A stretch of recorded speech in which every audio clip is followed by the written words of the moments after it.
சொல்றி. ஆ ஆ சரி. பங்கு யார்கிட்ட பேசிக்கிட்டு இருக்கீங்க? ஏய் மச்சான், இன்ஸ்டால நான் ஒரு பொண்ணை கரெக்ட் பண்ணணும்ல, அவர்கிட்ட தான் பேசிக்கிட்டு இருக்கேன். கொஞ்சம் இன்ட்ரோ கொடுறா. ஏய் இருடி, என் ஃப்ரெண்டு பேசுறானாமா. ஹலோ, சொல்லுமா.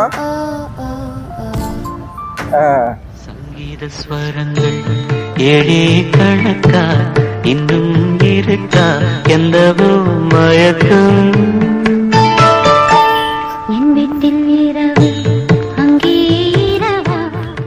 பங்கு உங்ககிட்ட பேசணுமா? ஏய் சொல்றி, நான் தான் பேசுறேன். சொல்லுங்க அண்ணா. அண்ணா உங்களதான் அண்ணா. கொடுத்த 2 செகண்ட்ல அண்ணா. அவ்வளோதான் போதுமா?